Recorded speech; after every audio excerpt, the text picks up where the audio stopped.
어제 노예요 생각하다 메타노예요 그거 나눴었는데 베드로 후서 1장 16절을 한번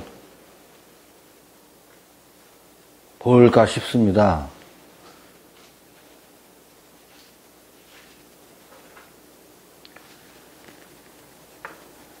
한 13절부터 제가 몇 절을 읽어볼게요. 내가 이 장막에 있을 동안에 너희를 일깨워 생각하게 함이 옳은 줄로 여기노니 이는 우리 주 예수 그리스도께서 내게 지시하신 것 같이 나도 이 장막을 벗어날 것임이 임박한 줄을 알미라.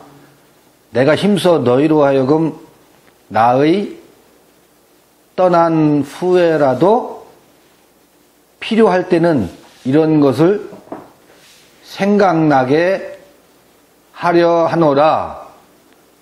우리 주 예수 그리스도의 능력과 강림하심을 너희에게 알게 한 것이 공교히 만든 이야기를 좇은 것이 아니요 우리는 그의 크신 위엄을 친히 본 자라. 지극히 큰 영광 중에서 이러한 소리가 그에게 나기를 이는 내 사랑하는 아들이여 내 기뻐하는 자라 하실 때에 저가 하나님 아버지께 존귀와 영광을 받으셨느니라.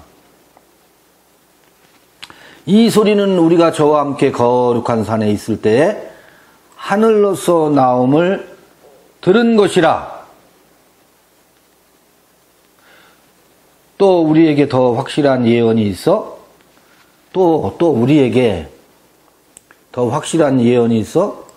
어두운데 비치는 등불과 같으니 날이 새어 샛별이 너희 마음에 떠오르기까지 너희가 이것을 주의하는 것이 가하니라. 먼저 알 것은 경의 모든 예언은 사사로이 풀 것이 아니니 예언은 언제든지 사람의 뜻으로 낸 것이 아니요 오직 성령의 감동하심을 입은 사람들이 하나님께 받아 말한 것임이니라. 19절 이런 말이 있어요. 또 우리에게 더 확실한 예언이 있어. 그러니까 어떤 것보다 더 확실한 거라는 거예요. 앞에 지극히 영광 중에서 이러한 소리가 그에게 나기를 이는 내 사랑하는 아들이여 내 기뻐하는 자라 하실 때에 저가 하나님 아버지께 존귀와 영광을 받으셨느니라. 여기서 저가 하나님 아버지께 존귀와 영광을 받으셨느니라 이렇게 번역되어 있는데 여기서 저가는 예수를 가르치는 것일까? 아니면 이는 내 사랑하는 아들이여 내 기뻐하는 자라 할 때 이는 누구? 내 사랑하는 아들, 내 기뻐하는 자. 내 사랑하는 아들, 내 기뻐하는 그가 하나님 아버지께 존귀와 영광을 받았대요. 여기 이제 우리말 번역이니까 받으셨느니라 이렇게 존칭어를 써서 마치 예수를 가리키는 것처럼 번역이 되어 있잖아요. 근데 그는 누구예요?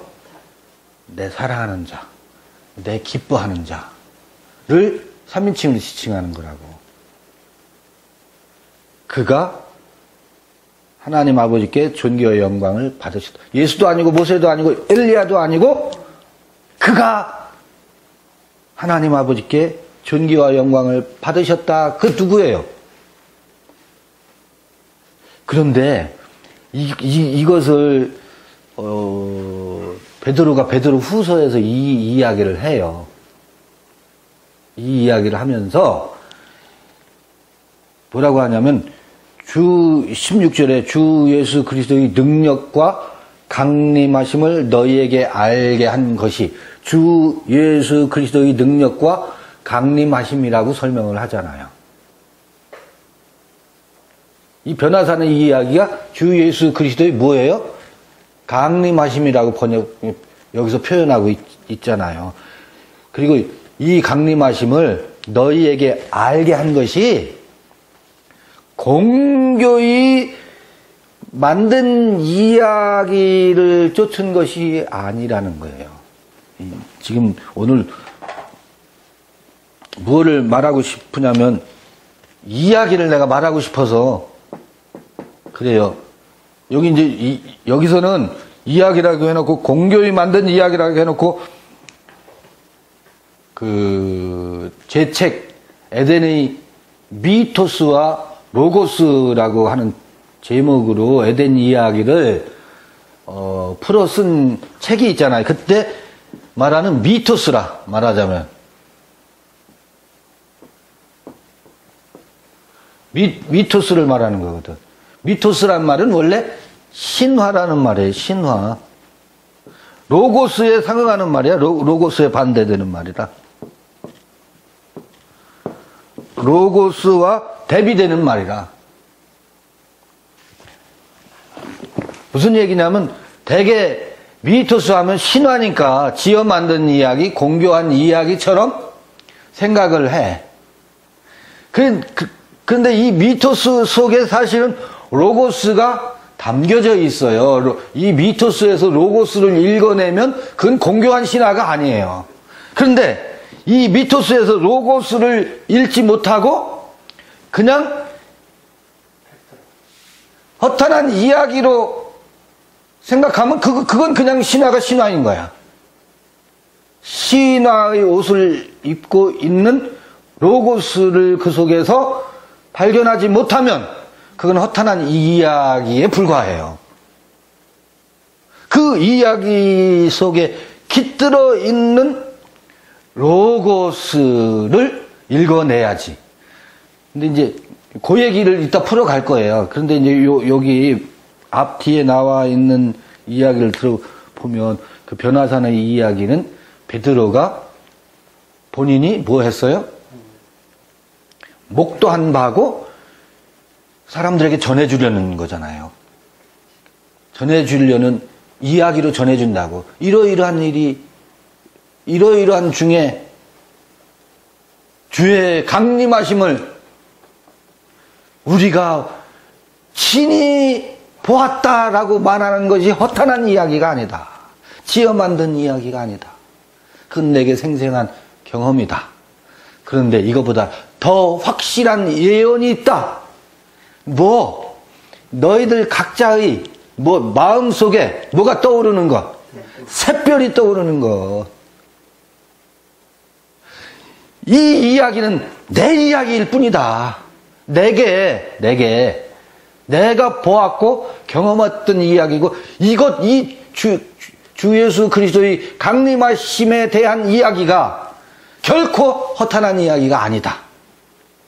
그럼에도 불구하고 이것보다 더 확실한 예언이 있다. 너희들 각자의 마음속에 새벽별이 떠오르는 것. 그것이야말로 주 예수 그리스도의 무엇을 드러내는 거라는 거예요. 강림하심이라는 거예요. 그게.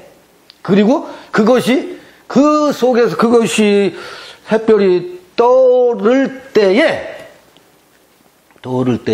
이는 내 사랑하는 아들여 내 기뻐하는 자라는 것이 각각에게 구현되는 거죠. 거기서 그의 크신 위엄을 친히 본 자라고 말하고 있는데 각각 그 가슴에 새별이 떠오를 때는 공교히 만든 이야기가 아니고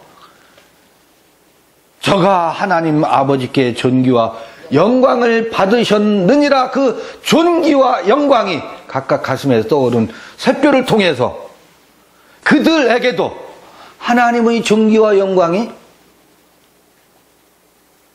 드러나는 거죠. 이것보다 확실한 것이 어디 있느냐. 그러니까 예언은 뭐 하지 말아라? 사사로이 풀지 말아라. 사사로이 풀지 말고 뭐 할 때까지?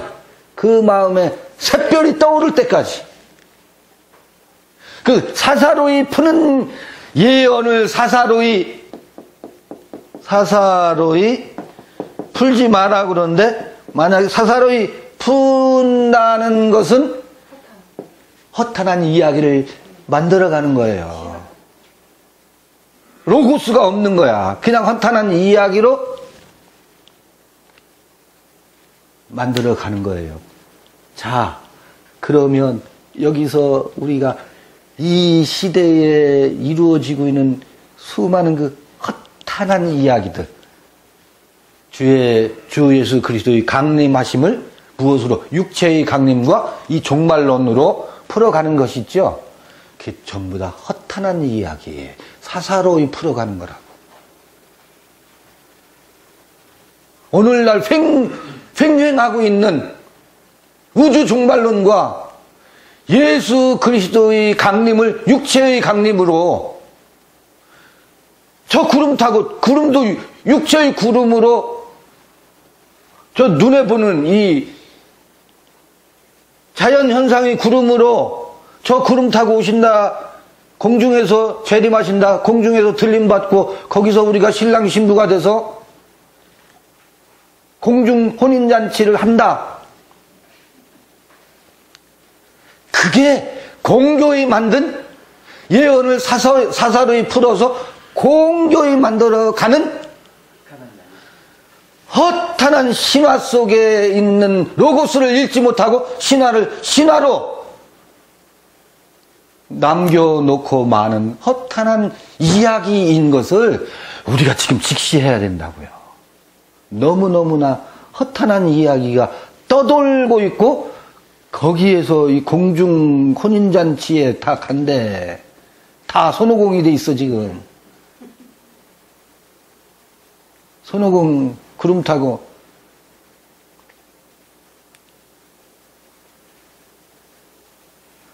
저팔계 하고 또 누구예요? 사오정이 옆에서 딱 아멘 아멘 아멘 아멘. 다 사오정들이지. 그 허탄한 이야기에 열광하면서 아멘 아멘.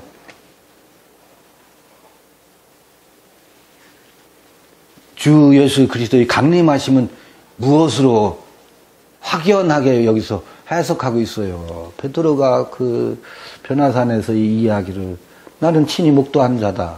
근데 이것보다 더 확실한 예언이 있다. 그 마음에 새벽별이 떠오른다. 이게 내가 이제, 나도 이제 장막을 떠나서 내가 없을 때 이 일이 너희에게 뭐 생각나게 하려 하노라. 그래서 이거를 기록한다.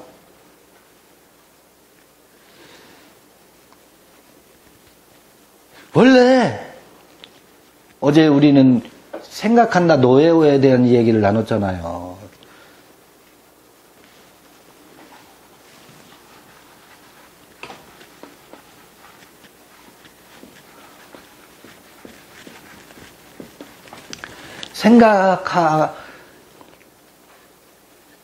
다른 사람의 생각을 복제해도 그 복제한 이야기를 말해요.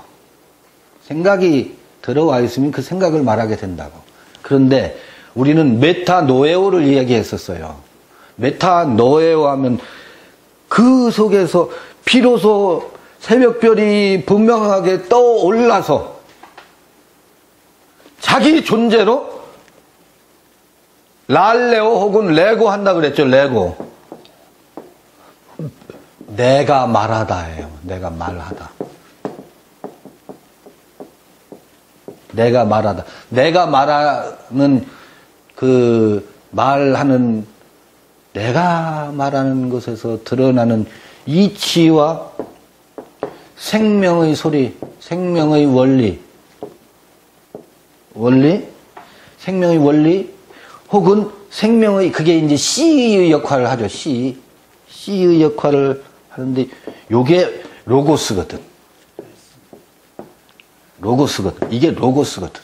그런데 원래 말하는 것이 내 안에 내가 나된 것은, 이 바울이 얘기하는 거잖아요. 내가 나된 것은 하나님의 은혜라 그래요.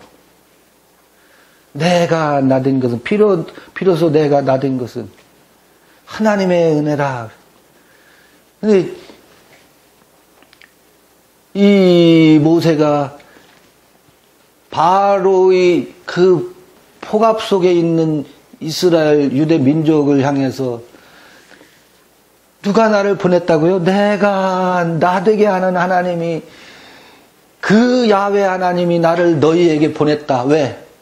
너희도 너로 살아 라고 하는 그 메시지를 들고 가서 어제 엑소더스 했잖아. 탈애굽, 출애굽 해서 인 가나안, 에이스 가나안으로 들어가는 거잖아요. 그래서 뭐예요? 내가 나로 비로소 말하는 자가 되게 하려 함인데 봐요. 이게 큰 인생의 여정인데, 이 내가 말하다는, 우리 그러잖아. 아이 사람아, 그 얘기 말고 네 말을 좀 난 듣고 싶어. 네가 뭐 해봐? 말해봐인데요. 말하다와 말해봐. 아, 그거 말고 내 말. 내 말이 로고스라 그랬잖아요. 그걸 이 많은 그 경전에서는 진언이라고 그래. 진언.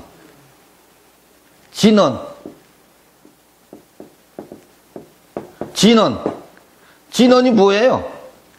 진짜 말. 진짜. 너의 말. 진언을 듣고 싶다. 그런데 그때 뭐라고 하는지 아세요?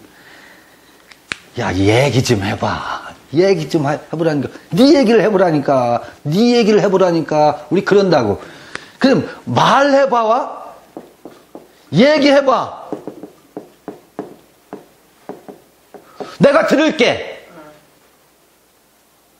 이게 동의어예요. 근데 약간은 차이가 있어. 말하는 것은 자기가 일방적으로 하는 거고, 얘기해봐는 서로 주고받는 거야. 내가 들을 테니까 네 얘기 좀 해봐. 그런데 얘기해봐 할 때 그 이야기는 그냥 사랑한다 이렇게 단문으로 말할 수 있지만, 여기에는 말하는 주체가 있고, 내가 이러이러 했었는데 어제 말이야 내가 누구하고 전화를 하는데, 전화 중에 이런 대화를 하는데 나도 모르게 이런 얘기를 나눴어 하면, 그 전화하게 된 누군가와 그걸 배경이라고 한다고. 배경이라고 한다고. 그런 배경을 딱 깔아놓고, 내가 그런데 그 자매와 전화 통화를 하는데, 나와 그 자매, 이게 등장인물이 나오잖아. 주인공이 됐든 등장인물이 나오고, 그러는데 대화를 하는데, 무슨 얘기를 하다가 누구 얘기하고 누구 얘기하는데, 이러는데 내가 이렇게 말했어 라고 그 배경을 잘하게 깔고, 누가 무슨 이야기를 했다라고 하면서 그 이야기를 구성해 간다고. 이야기를 구성해 가면서 그렇게 말을 한다고. 이게 스토리야. 이게 이야기예요. 근데 그건 하나의 팩트지. 맞죠? 팩트인데 그 이야기를 전달하다 보면, 얘기를 주고받으려면 내가 관심이 있고 상대도 관심이 있어야 되잖아. 관심 없는 얘기를 하면, 나 얘기 안 할래. 지금 얘기할 때가 아닌가 봐. 어제 막 얘기를 하려고 하는데 이쪽에서 딴짓하니까 아니 나 얘기 안 할래. 왜? 주고받아지는 게 아니니까, 소통이 안 되니까 얘기를 해요 말아요? 안 해요. 이게 중단되지. 그러니까 이야기는 뭐예요? 소통이라고. 서로 주고받는 것이 이야기하다고 말하다고, 이게 이런 형태로 구성이 된다고. 이게 모든 사람들이 소통의 구조예요. 그래서 말하는 것과 이야기하는 것은 같은 거예요. 약간 뉘앙스는 차이가 있지만 그건 같은 거예요.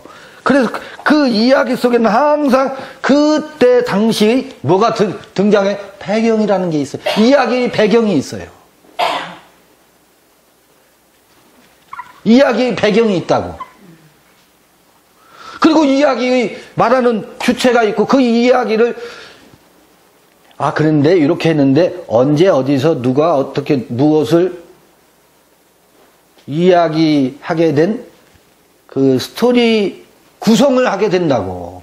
이게 이야기 3대 요소라고 그러잖아. 인물 배경 사건.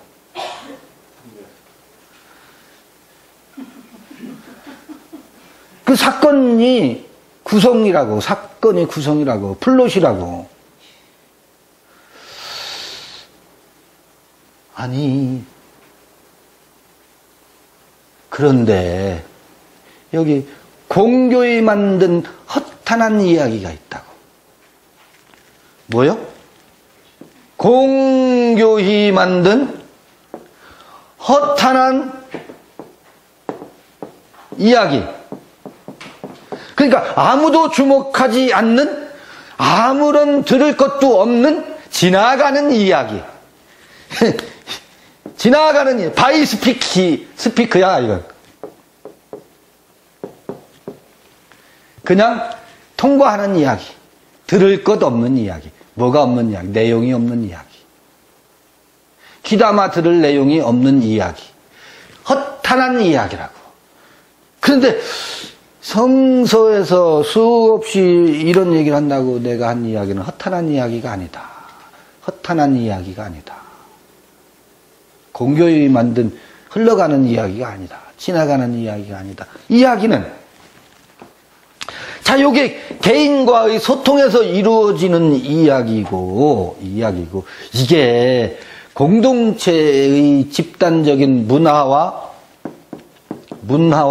공동체의 가치, 공동체가 소중히 그 후대에게 전승하고 싶은 게 있어요.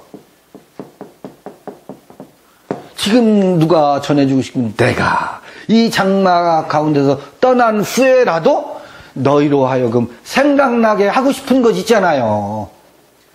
주 예수 그리스도의 강림하심이 허탄한 것이 아니고, 내가 이렇게 이는 내 사랑하는 아들이여 내 기뻐하는 자다 라고 내가 친히 들었고 목도했었다. 이건 허탄하게 지어 만든 이야기가 아니다. 오늘날은 그걸 허탄한 이야기로 지금 만들어 가지고 아까 얘기한 것처럼 그렇게 가고 있는데 그게 아니다. 요거를 전승하기 위해서 이야기가 만들어져요. 이 이야기가 만들어져요. 그 이야기들은, 허탄한 가치 없는 이야기들은 뭐가 안 돼요? 전승이 안 돼요. 들을 가치가 없기 때문에 스스로 소멸이 돼버려요. 소멸이 되고 전해지지가 않아요.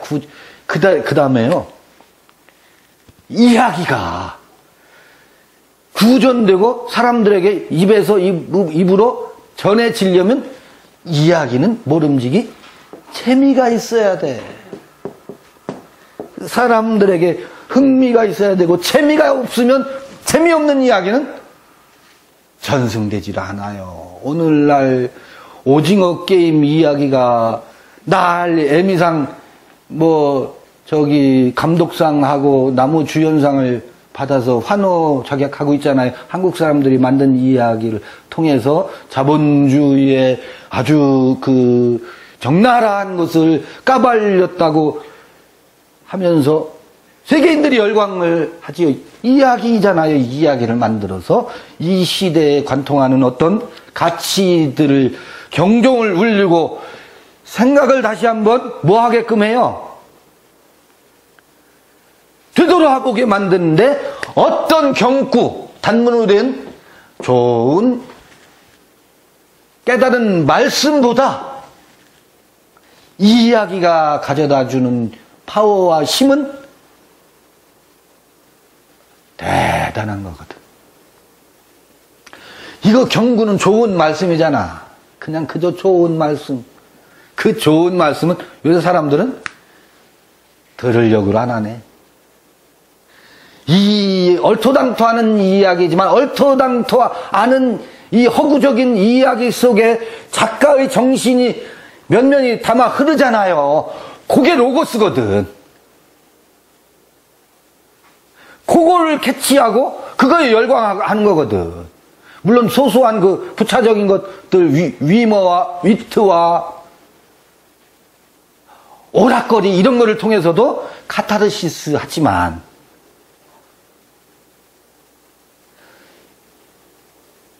그런데 이 이야기도 유행을 타기 때문에 이것도 얼마든지 소멸될 수 있어요. 한때 온 세계인들이 열광하더라도 소멸될 수 있어요. 그렇지 않고 고전처럼 남아있을 수 있어요. 면면이 대대손손. 우리에게 홍길동 이야기가 허구지만 홍길동 이야기는 여전히 탐관오리를 징치하고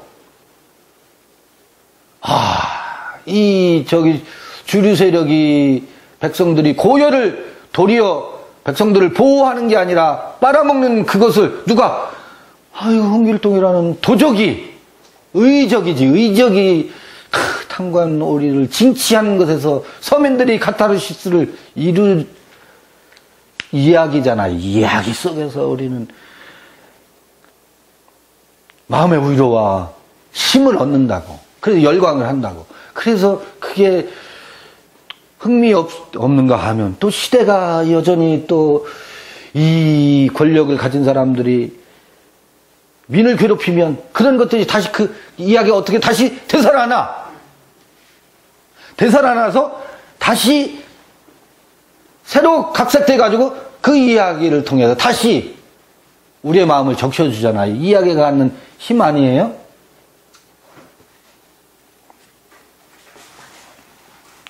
왜 제가 이런 이야기를 꺼낼까?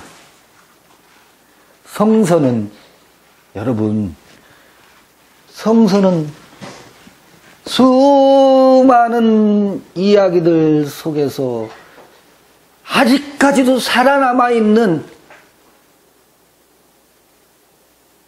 살아남아서 인류, 이 수십억 인류가 있는 이 가운데서도 소멸되지 않고 살아남아 있는 이야기 중에 가장 각광받는 이야기예요. 이 성서 이야기에서 수많은 이야기들이 탄생된다고. 원탁의 기사, 성배 찾는 이야기들, 이게 다 그 뿌리가 어디겠어요?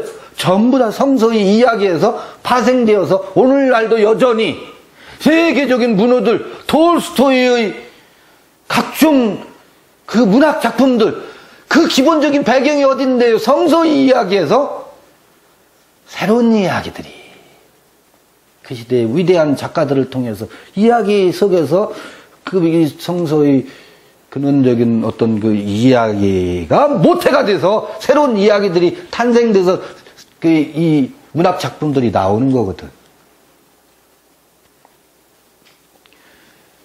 위대한 것은 이 이야기들은 소멸되지 않고 죽지 않고 살아서 오늘 여기 우리 이 조그만 무리들도 이 이야기를 놓고 이 이야기가 무엇을 말하는 것이지? 탐색하고 거기서 영감을 얻고 영성이 불어넣어주고 가슴이 달궈지고 주저앉지 않고 다시 일어나서 이 이야기에 담겨져 있는 영성의 힘을 빌어서 우리에게 생명의 기운이 불어 넣어진다라고 하는 이 놀라운 사실이라고요. 이게 중요한 것이지, 이게 축자 영감이냐, 유기적 영감이냐, 기계적 영감이냐.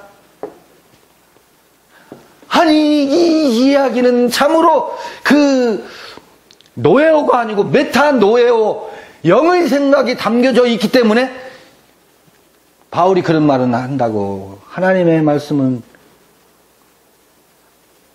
성령의 감동으로 이루어졌다라고 표현한다고. 이 이야기는 허탄한 이야기가 아니고 그런 영성이 담겨져 있는 이야기라고 해서 성령의 감동으로 된 것이라고 표현했다고 해서 이런 영감서를 그게 뒷받침하는 문구로 채택되고 있는데, 그래서 하나님이 영감을 주셔서 이걸 하나하나 기록하게 했다. 그렇게 표현할 수도 있지. 표현해 볼 수도 있지. 그런데 이것은 이야기라는 거예요. 이야기는 팩트가 아니에요. 이야기에는 그 시대의, 그 이야기하는 사람의 시대적인 무엇을 가지고 이야기하게 돼 있어요? 배경이 있어야지, 배경. 당연히. 이 배경은 역사적 배경, 자기가 처해 있는 심리적 배경, 혹은 그 시대적 배경의 한 가운데서 이야기를 하게 되어 있어요. 누구나. 아니, 나는 지금 무엇을 얘기하고 있어요? 한글로 얘기하고 있잖아요. 세종대왕의, 우리 선조 세종대왕의 그 위대한 업적의 배경 속에서 얘기하니까 한글로 말하지. 당연히 한글로 말하지. 이건 뭐예요? 팩트예요, 이거는. 이건 팩트야. 이거는 역사적 사실이야. 역사적 사실이라고. 부인할 수 없는 역사적 사실이라고. 부인할 수 없는 역사적 사실이라고. 이걸 내가 부정하는 게 아니에요. 이스라엘 역사를 부정하는 게 아니라고. 그런데 그 배경은, 이 역사적 사실은 이야기하는 이야기꾼에 의해서 그 배경이 어떻게 해요? 다 달리 해석될 수 있어요. 가공될 수도 있고. 그 하나는 사실이지만 이 이야기꾼에 의해서 재미의 요소가 가미된다고, 양념이 쳐진다고.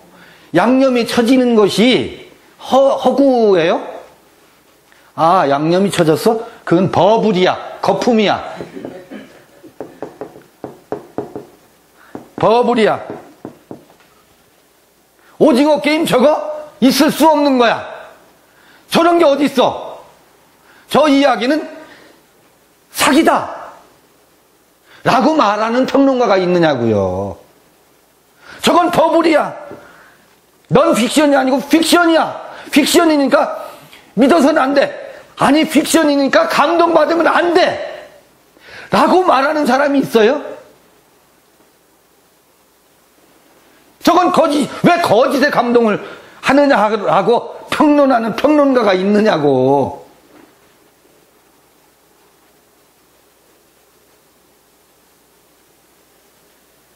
거기에는, 오징어 게임에는 뭐가 섞여 있어요? 팩트와 픽션과 넌 픽션이 어떻게 해요? 섞여 있어요. 범벅이 되어 있어요. 그런데 그것을 먹는, 소비하는, 시청하는 소비자들, 시청자들은 박수 치면서 밥 먹는 것도 잃어버리면서 밥을 흘려가면서 먹으면서 넉넉히 보고 있잖아요. 근데 거기에다가 픽션이냐 넌 픽션이냐를 들이대면서 이건 믿을 게 못 돼, 믿을 게 돼 라고 말하는 사람 아무도 없잖아요. 이거는 이 오징어 게임은 하나님의 영감으로 된 거야 이렇게 말하는 사람이 있어요? 없어요. 그 오징어 게임의 진실을 증거하기 위해서 영감서를 도입하지 않아. 그렇게 안 해도 소비가 이루어져. 그 자체의 뭐가 있어서요. 이야기가 갖는 힘이 있기 때문에. 그게 소중한 것이지. 그거를 변호하기 위해서 이거는 참이다. 이거는 픽션이다. 이건 넌픽션이다. 이런 신학자들을 동원해야 될 이유가 있어요? 없어요? 없어요. 그 이야기가 갖는 힘에 의해서 그 이야기는 살아남기도 하고 도태하기도 하는데 여기 성서 이야기들은 살아남아있는 이야기라는 거예요. 인류의 문화유산으로 전승대에 왔다는 거예요. 이게 얼마나 위대하고 우리에게 벅찬 거고 힘 있는 거냐고.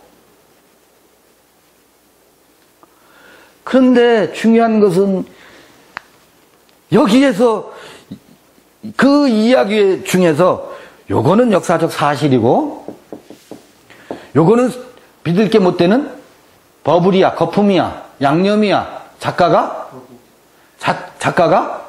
삽입해 놓은 거야. 끼워 넣은 거야. 그러니까 요거는 믿을 게 못 되고 요 사실만 믿자. 요렇게 따지는 것이 얼마나 웃겨요.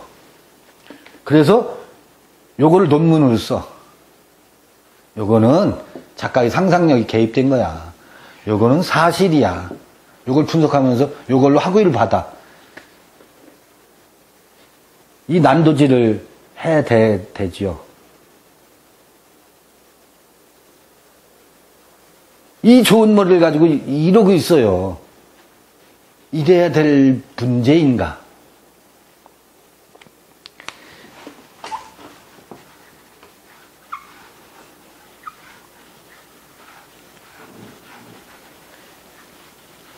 성서는 내러티브예요. 이야기예요. 도마복음은 114개로 되어 있는 로기온이라고 말해. 로기온이라고 말해. 거기는 이야기가 없어요. 도마복음은 사복음서에 나와 있는, 사복음서에 중복되어 있는 예수께서 말하다. 예수께서 이렇게 말씀하셨다. 그런 거 있잖아요. 가라사대, 뭐뭐라고 했다. 이렇게 딱 그 로기온만 뽑아서 114개를 만들어 놨어요. 그러니까 거기는 배경이나 스토리가 없지. 딱 말씀하셨다. 이렇게 말씀하셨다. 라고 하는 그 문장만 따다 놨으니까 배경과 이야기의 내러티브가 구성이 없지. 근데 사복음서 전부 이야기거든요. 예수께서 갈릴리를 떠나 어디로 가시다가 돼지떼를 만나고 그런 이야기로 구성되어 있잖아요. 전부 다 사복음서는. 근데 이 도마복음서는 그렇게 되어 있질 않아요. 그런데 저는 이 로기온조차도 많은 이야기 속에서 그 구절만 딱 떼운 것이기 때문에 발췌해서 경구만 이렇게 말씀하셨다라고 하는 말씀만 살짝 인용해가지고 떼어서 요걸 114개로 나열해 놨을 뿐이지 사실은 그것도 들여다보면 배경이 있어요 없어요? 있어요. 그것도 그래서 나는 이야기 요소가 거세이 되었을 뿐이지 그것도 로기온만 달랑 모아서 모음집을 만들어 놨을 뿐이지만 그것도 이야기다 라고 보고 싶은 사람이에요. 그 이야기 그렇게 말하게 된 배경이라는 게 있다고.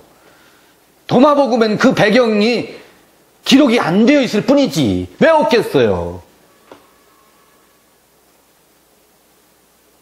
그런 복음서하고 같이 유추해서 보면 그 배경이 다 나와 있는데 이야기라고. 그것도 이야기라고. 그러면 이제 여기서 또 제가 문제 제기를 또 하나 해볼게요.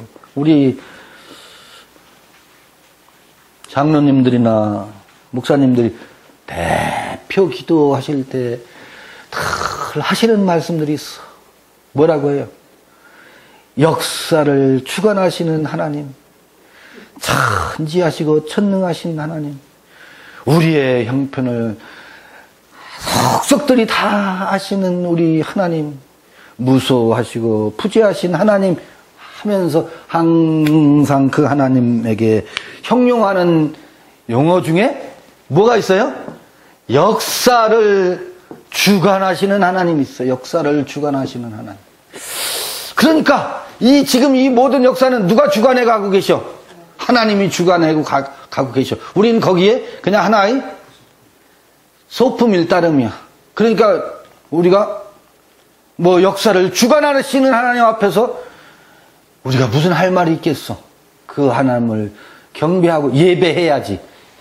이 역사를 주관하시는 하나님이 있어. 이게 무엇인가? 역사를 주관하시는 하나님이 지금 그 러시아의 북극곰 푸틴의 마음을 격동시켜가지고 미사일을 발사하게 하고 러시아 군인들을 우크라이나에 동원시킨 게 역사를 주관하시는 하나님의 작품일까? 아니, 생각해봐야지. 역사를 주관하시는 거니까.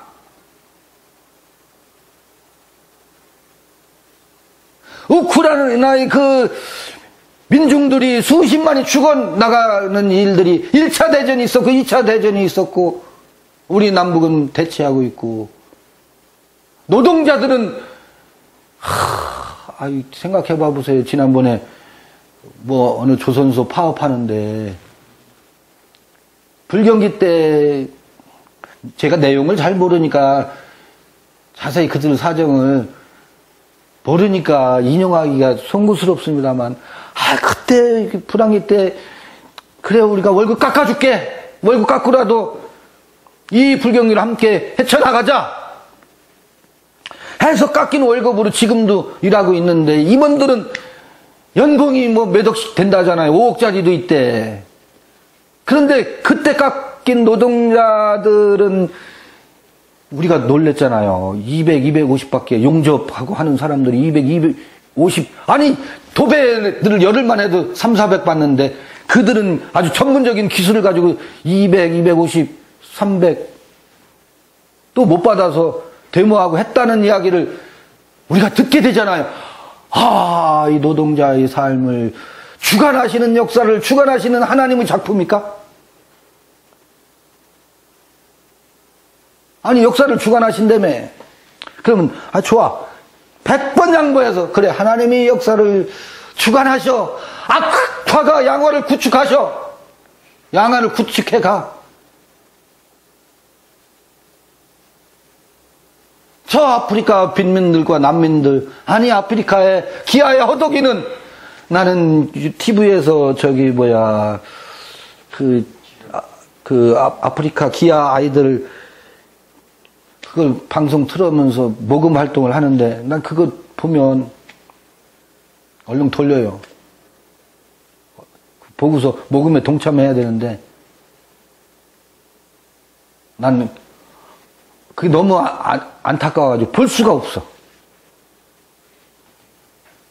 그래서 내 속에 있는 이 심리가 뭔지 나도 이제 메타인지를 해야지. 그걸 끝까지 봐본 적이 없어요. 왜냐면 어떻게 한 시대 동시대에 우리는 먹을 것이 남아 돌아가지고 음식물 쓰레기가 그냥 산더미처럼 쌓여서 처치하기가 막 곤란한데 한쪽에서는 음식물이 부족해가지고 가죽만 있고 어린아이가 그 영양실조에 어떻게 이런 일이 우리의 강팍함이잖아. 이 시대의 인류의 강팍함이잖아. 이 남아도는 식량 때문에 어디선 전쟁을 일으키고 어디선 없어서 이게 분배를 못하는 우리 어리석음이잖아요. 그래서 참, 이 로컬 지역에 얽매여서, 민족에 얽매여서. 근데, 그런 끔찍한 장면들이 나오면 저걸 어쩌지 하고, 보질 못하고 저도 넘겨버리고 말아요. 이 내 심리도 뭔지 한번 내가 더 봐야 되겠어. 전 못 보겠어요. 못 봐요, 그냥. 얼른 넘겨버려요.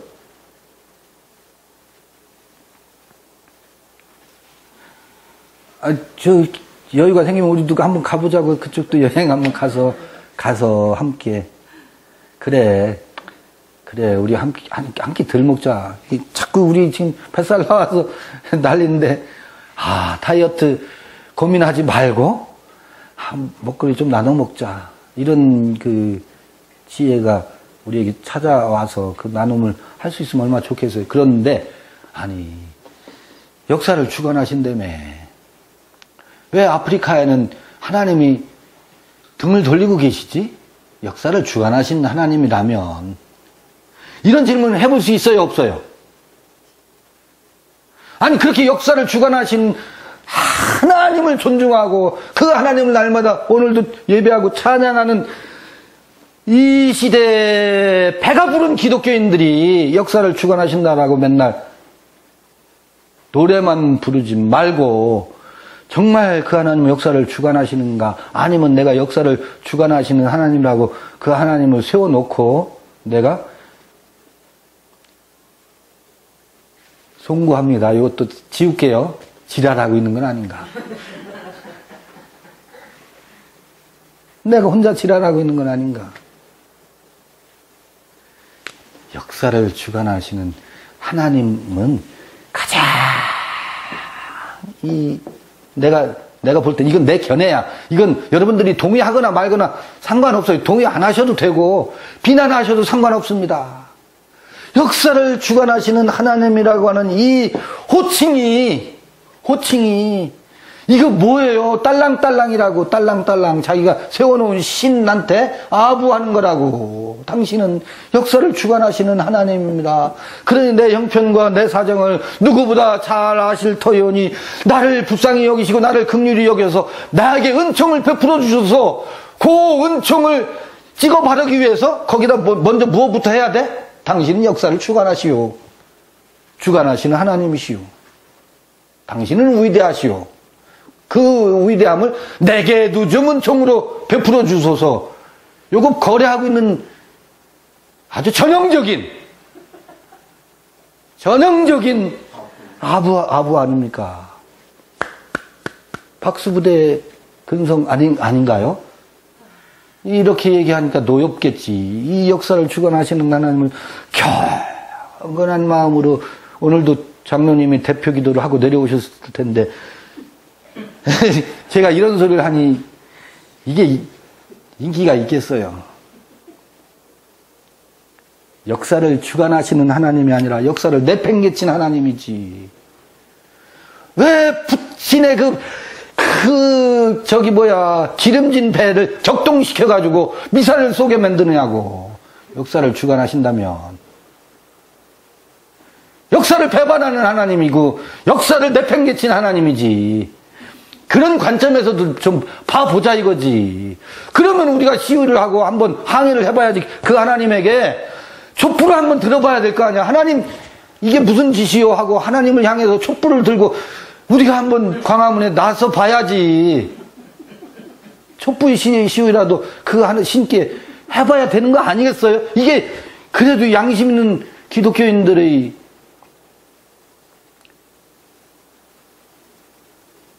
우리 촛불 들고 한번 나가보자고요. 이게 디오게네스가 그랬다 그랬나? 뭐 했어요? 벌건 대낮에 등불을 들고 어디 아테네의 거리를 드는 거야. 활보하고 다니는 거야. 너무너무나 이 대명천지의 낮에 왜 등불을 켜들고 그게 뭐예요? 어둡대는 거야. 미친 거지. 이 환한 대낮에 어둡대는 거야. 아니 역사를 주관하시는 하나님한테 우리 촛불 시위 한번 해봐야 되지 않겠어요? 역사의 밝은 빛을 발하시는 거요. 아니면 이게 대명천지 이게 대명이야? 밝은 1월이냐고. 대명. 이 대명이 뭐예요? 큰 대자에다가 날일자에 달월이잖아. 정말 밝은 빛이냐고. 흑암이 깊은 거 아니에요? 내가 이렇게 선동하면 안 되는데.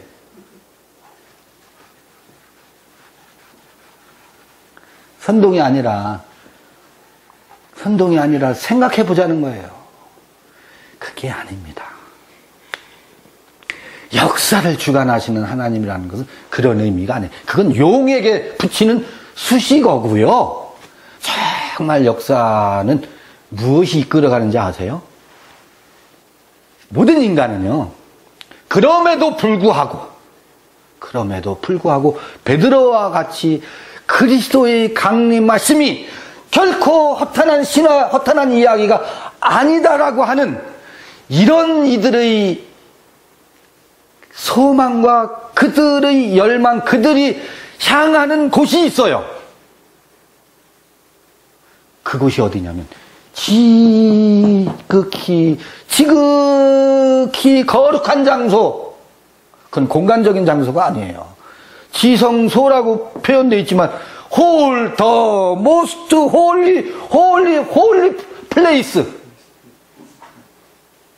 더 모스트 홀리 플레이스, 지극히 거룩한 좌소 장소에 그가 계시다. 그가 그리스도의 강림하심이 허탄한 이야기가 아니다.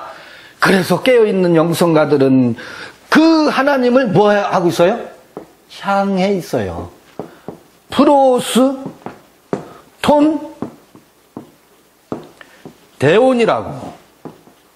프로스톤 데온, 그 하나님을 향해 있다고요.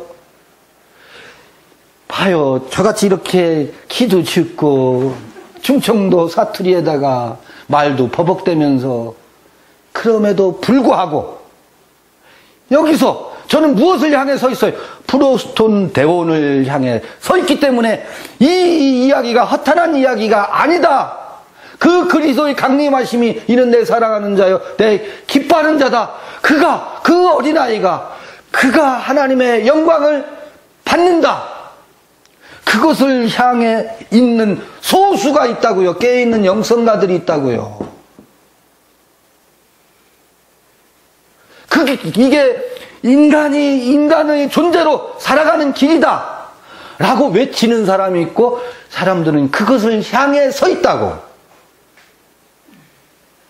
수많은 사람들이 역사를 주관하시는 하나님이라고 그 딸랑거리면서 딸랑딸랑 하면서 엉뚱한 소리를 하고 있지만, 그럼에도 불구하고 어느 시대나 이 빛을, 새벽별의 밝은 빛을 향해 서 있는 소수의 사람들이 어느 시대나 면면이 흘러가고 있다고요. 주류는, 수많은 사람들은 이 역사를 주관하시는 하나님의 노래를 부르면서 거룩하고 있지만, 정령 깨어있는 사람들은 우리 인생은, 모든 인생은 각자 안에 지극히 거룩한 마음의 좌소가 있고, 그곳이 그대가 새로 태어나는 가장 귀한 곳이고, 그대가 그래서 시천주 그대 안에 하늘이 머물고 있고, 그 하늘을 일깨우고, 이건 허탄한 이야기가 아니고 사실이다. 내가 이 장막에서 떠나더라도 그대들에게 생각나게 하려 내가 이거를 기록한다. 이게 뭐예요? 이게 역사를 변화시켜가는, 이게 역사의 등불이고, 이게 역사를 어떻게 해요? 이끌어가는 힘이에요. 이게 역사를 이끌어가는 힘이라고. 이게 역사를 주관하는 주관자라고요. 그게 역사를 변화시키지. 그럴 때 역사를 주관하시는 하나님은 뭐예요? 맞는 말이라. 이거 허구라니까. 우리는 그럼에도 불구하고 오늘의 나보다 내일의 나다운 나를 인생들은 향해 서 있잖아. 그 나다운 나가 어디에 있어? 그래서 하나님은, 그 하나님이 아니라 이 하나님이 어떻다는 거예요?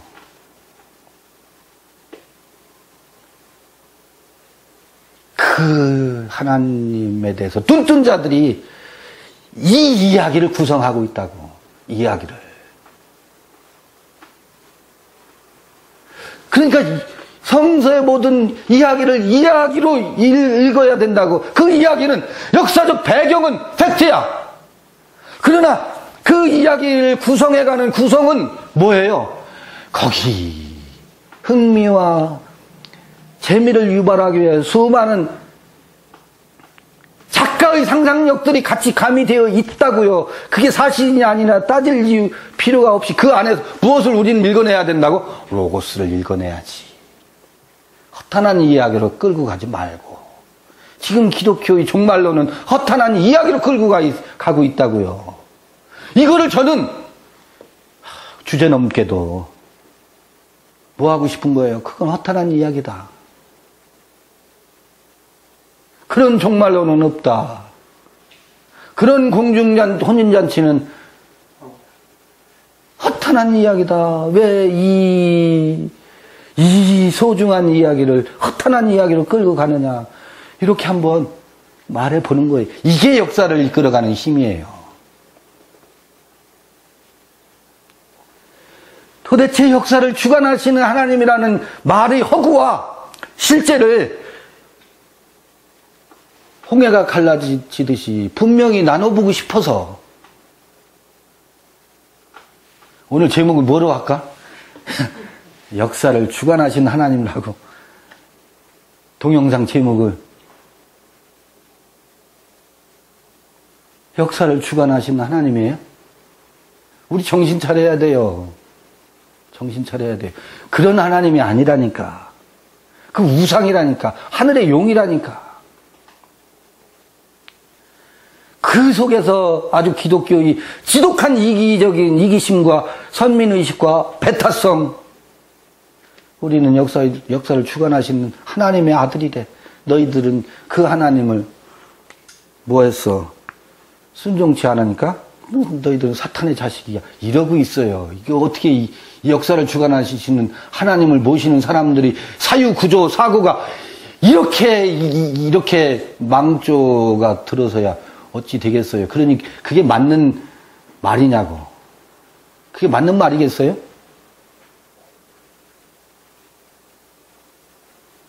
아니, 프로스톤 대원. 이게 요한복음 1장에 나오는 얘기잖아요. 1장 2, 3절. 이 말씀이 곧 하나님이고, 이 말씀은 곧 하나님을 향해 있고, 로고스는 모든 이야기는 프로스톤 대원인데, 아니, 이 프로스톤, 이 용을 향해 있으니,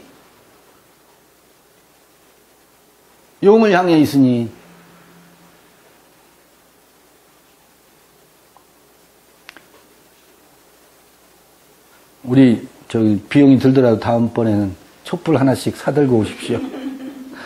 이걸로 오늘 모임 마치겠습니다.